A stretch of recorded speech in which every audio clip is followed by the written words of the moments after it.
नमस्कार दर्शक बंधु पाणीपाग खबर को आपण को स्वागत। दर्शक बंधु राज्यर विभिन्न अंचल में प्रबल गरम गुलुगुली जनजीवन संपूर्ण अस्तव्यस्त हो पड़ी। तेरे दर्शक बंधु सबुठ बड़ खबर होउची मौसुमी वायु वर्तमान ओडिशा आड़ को अग्रसर होबार लगी। तेरे आज भिडियो आलोचना करबा आगामी दिन में पाणीपागर स्थिति केमिति रहिबो, विशेषकर ओडिशा रे एवं 7 तारिख में पाणीपागर स्थिति कौन रहिबो, बंगोपसागर रे लघुचाप स्थिति को लेकिन कौन रही बड़ अपडेट आज भिडियो रे संपूर्ण आलोचना करबा।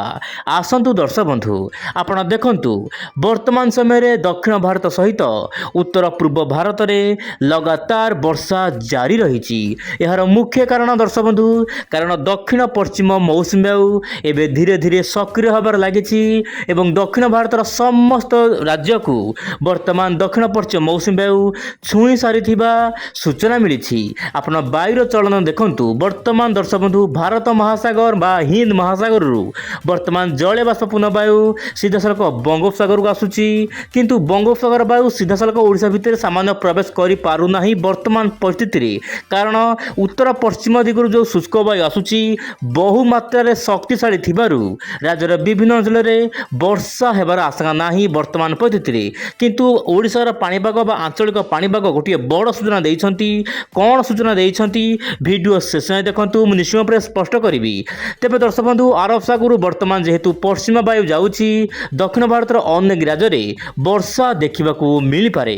उत्तर पश्चिम दिगरु जेहेतु वायु आसूची आपनकर पश्चिम दक्षिण ओडिशा काँ भा कोठी अधिक खरा देखा मिल पारे। आपण एही मानचित्र को देखंतु आपण बेसिकली नुआपड़ा ता सहित दर्शक बंधु रहउची आपनकर संबलपुर, बलांगीर, बौद्ध, सोनपुर यही सब जिले में 7 तारिख में दर्शक बंधु आसंता काली यही सब जिला मान तापमात्रा बढ़िया सहित प्रबल गरम देखा मिल पारे।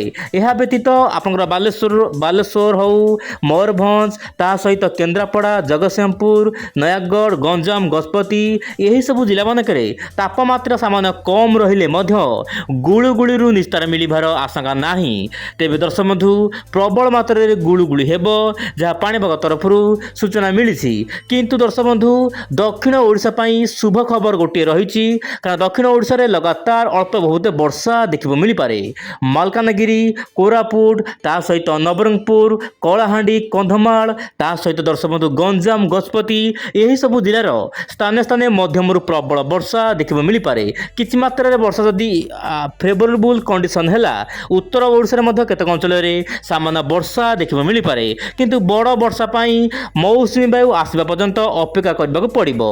किंतु आंचलिक पाणीपाग विभाग सूचना देइछि दक्षिण ओडिशा रे दर्शक बंधु दक्षिण ओडिशा सर्वप्रथम मौसुमी वायु छुईबो। तेबे मौसुमी वायु वर्तमान केते बाट गलानी आसुन जानिबा हेले ता पूर्व आपण देखंतु ट्विन सिटी माने भुवनेश्वर आ कटकर पाणीपाग जानि रखिबा। आगामी 7 दिन मध्य भुवनेश्वर और कटक रे प्रबल गरम रहिबो कारण तापमात्रा 40 डिग्री पाखापाखि मध्य रहिबार आशंका रहिछि।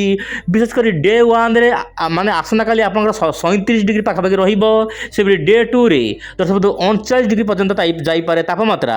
किंतु विशेष किसी वर्षा हबार आशंका नाही। किंतु दर्शक बंधु आपनकर डे 3 बेलू सामान्य वर्षार एक्टिविटी देखा मिल पारे उभय भुवनेश्वर और कटक रे। किंतु मोटामोटी दर्शक बंधु देखिबा भुवनेश्वर कटक रे आगामी सप्ताह पर्यंत कौन बड़ वर्षा हबार आशंका नाही। जदि बा हैला काँ भा कोटी बड़ वर्षा रही पारे।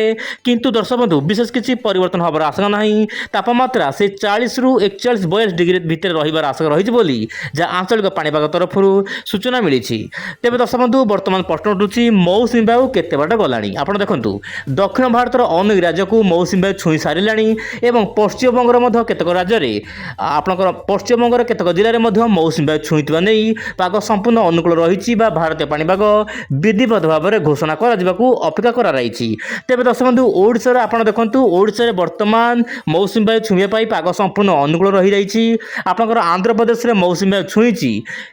आंध्र प्रदेश रे जेहेतु मौसुमी वायु दर्शक बंधु छुईछि ओडिशा छुईबा को आ मात्र 3 रु 4 दिन लगी जाई पारे बोली जहाँ सूचना मिली। तेज दर्शक बंधु वर्तमान देखिबा 7 तारिख रे कोन रहिबो सारा देश रे रेनफॉल डाटा माने पाणीपागर और वर्षा केमिति रहिबो। आपण देखंतु सर्वप्रथम आरंभ करबा ओडिशा पाणीपाग खबर रु दक्षिण ओडिशा रे बेसिकली दर्शक बंधु वर्षा हबार आशंका रही। यार मुख्य कारण दर्शक बंधु कारण मौसुमी वायु धीरे धीरे दक्षिण ओडिशा आड़ को अग्रसर होउची जहाँ कि दक्षिण ओडिशा मालकानगिरी, कोरापुट यही सब ସବୁ ରାଜ୍ୟରେ ଏହି ସବୁ ଜିଲ୍ଲାରେ ପ୍ରବଳ ବର୍ଷା ହେବାର ଆଶଙ୍କା ରହିଛି ଆଗାମୀ ଦିନମାନଙ୍କରେ। ତାହା ସହିତ ଦର୍ଶକ ବନ୍ଧୁ ଆପଣଙ୍କର 7 ତାରିଖରେ ଉତ୍ତର ପୂର୍ବ ରାଜ୍ୟ ଯେମିତିକି ଆସାମ, ମଣିପୁର, ଗୁଆହାଟୀ, ମିଜୋରାମ, ଭୁଟାନ ଏହାର ଆଖପାଖ ଅଞ୍ଚଳରେ ମଧ୍ୟ ବର୍ଷାର ମାତ୍ରା ଦେଖିବାକୁ ମିଳିପାରେ ପ୍ରବଳ ମାତ୍ରାରେ। ଏହା ସହିତ ଗୋଟିଏ ପଶ୍ଚିମା ଝଡ଼ ଯେହେତୁ ଜାମ୍ମୁ କାଶ୍ମୀର ପାଖରେ ଅଛି, ଆପଣଙ୍କର ଲଦାଖ, ଗିଲଗିତ ପାକିସ୍ତାନ ତାହା ସହିତ ରାଷ୍ଟ୍ରୀୟ ରାଜଧାନୀ ଦିଲ୍ଲୀରେ ମଧ୍ୟ ହାଲକା ଫୁଲକା ବର୍ଷା ଦେଖିବାକୁ ମିଳିପାରେ। କିନ୍ତୁ ମଧ୍ୟ ଭାରତରେ କୌଣସି ବର୍ଷା ହେବାର ଆଶଙ୍କା ନାହିଁ ବୋଲି ଯାହା ସୂଚନା ମିଳିଛି। ତେବେ ଜେଫେସ୍ ମଡେଲ ଦର୍ଶକ ବନ୍ଧୁ ଆପଣଙ୍କର ବଡ଼ ମଡେଲ ହେଉଛି ଜେଫେସ୍ ମଡେଲ ଲଗାତାର ବର୍ତ୍ତମାନ ଇଣ୍ଡିକେସନ୍ ଜାରି ରଖିଛି। ଆପଣଙ୍କର 15 ତାରିଖ ପରେ ପ୍ରବଳ ମାତ୍ରାରେ ବର୍ଷା ହେବ ଦେଶର ବିଭିନ୍ନ ଭାଗରେ। ଗୋଟେ ପ୍ରକାର ଦର୍ଶକ ବନ୍ଧୁ ମନସୁନ୍ ଋତୁ ଆସିଗଲାଣି ଏବଂ ଓଡ଼ିଶାକୁ ମୌସୁମୀ ବାୟୁ ଅପେକ୍ଷା କରିଛନ୍ତି ସାରା ରାଜ୍ୟବାସୀ। ତେବେ ବର୍ତ୍ତମାନ ସମୟରେ ସବୁଠୁ ବଡ଼ ଖବର ହେଉଛି ଆପଣ ମୋବାଇଲ ସ୍କ୍ରିନରେ ଦେଖନ୍ତୁ ଆପଣଙ୍କର 10ରୁ 12 ତାରିଖ ମଧ୍ୟରେ ଓଡ଼ିଶାର ବିଭିନ୍ନ ଅଞ୍ଚଳରେ ପ୍ରବଳ ବର୍ଷା ହେବ। କିନ୍ତୁ 14 ତାରିଖରୁ ଦର୍ଶକ ବନ୍ଧୁ 14 ତାରିଖରୁ ଓଡ଼ିଶାର ଅନେକ ସ୍ଥାନରେ ଛିଞ୍ଚତ୍ର ବର୍ଷା ହେବ ନେଇ ଜେଫେସ୍ ମଡେଲ ଆକଳନ କରିଛି। ଖାଲି ଓଡ଼ିଶା ନୁହେଁ ଏହାର ପଡ଼ୋଶୀ ରାଜ୍ୟମାନଙ୍କରେ ମଧ୍ୟ ପ୍ରବଳ ବର୍ଷା ହେବ କାରଣ 14 ତାରିଖ ପାଖାପାଖି ଗୋଟିଏ ଲଘୁଚାପ ସୃଷ୍ଟି ହୋଇପାରେ। କିନ୍ତୁ ଦର୍ଶକ ବନ୍ଧୁ ପଦ୍ମ ଘୁଞ୍ଚି ଗଲା ଭଳି ଲଘୁଚାପର ସୃଷ୍ଟି ମଧ୍ୟ ଘୁଞ୍ଚି ଯାଉଛି କାରଣ ପ୍ରତ୍ୟେକ ଦିନ ଅପଡେଟ୍ ଆସୁଛି। କେତେବେଳେ କେଉଁ ଅପଡେଟ୍ ଆସୁଛି ତା କହିବା ବଡ଼ ମୁସ୍କିଲ। ତେବେ ଆପଣ ଚ୍ୟାନେଲ ସହିତ ନିଶ୍ଚୟ ଉପରେ ଯୋଡ଼ି ହୋଇ ରୁହନ୍ତୁ।